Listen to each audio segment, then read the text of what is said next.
This is an analysis of the last two stanzas of Ode to a Grecian Urn by John Keats. Keats is a new romantic poet, so in this poem he references ancient Greek culture and art. So in the fourth stanza, Keats starts to reference Greek religious ceremonies and parts of the religious culture.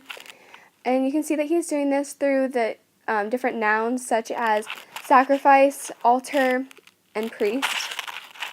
He describes the altar as being green, which shows that it has a sort of liveliness to it. So throughout the poem, Keats really forms this idea that the people and pictures on the Grecian urn are frozen in time, which creates a bittersweet sort of paradox. So the people in this town, they're going to this big sacrifice, right? This big religious celebration. And so it's really exciting for them, and it's really happy because they'll forever be in this awesome moment of celebrating their religion. But it's also kind of sad because they'll never hear what the priest is saying. Keats describes the priest as being mysterious. And even more than that, no one else will know what the priest is saying either, because the town will always be silent. Keats says, "Little town, thy streets forevermore will silent be, and not a soul to tell why thou art desolate can e'er return." This is where this sort of bittersweet paradox really comes into play in this part of the poem.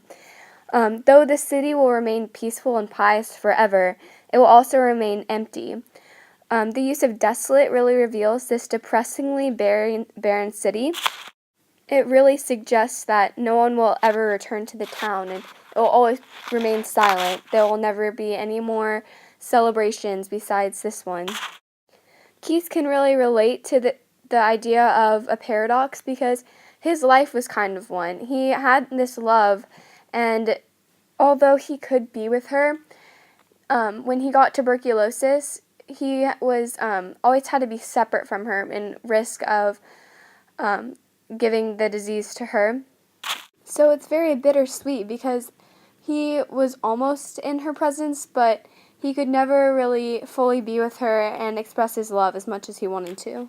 So the next part of this poem, the last stanza, really focuses on the idea that art will always remain no matter what happens. Even when generations have passed, the art will still remain, and the story that is behind it will always be there.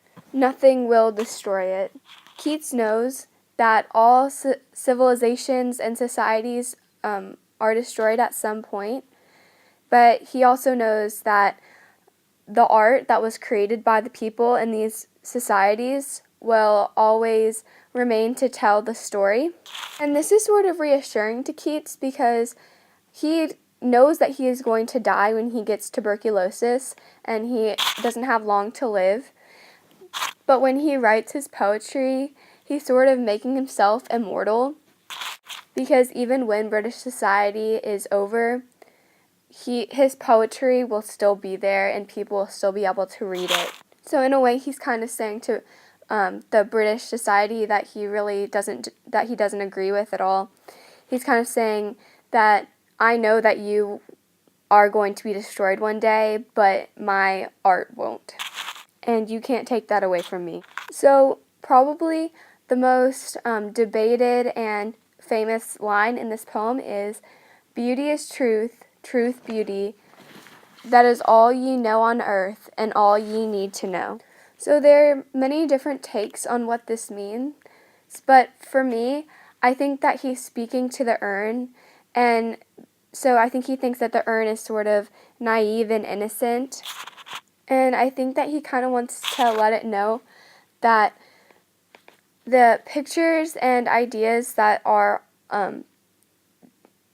painted on the urn are really beautiful and embrace Greek culture in a very appealing way.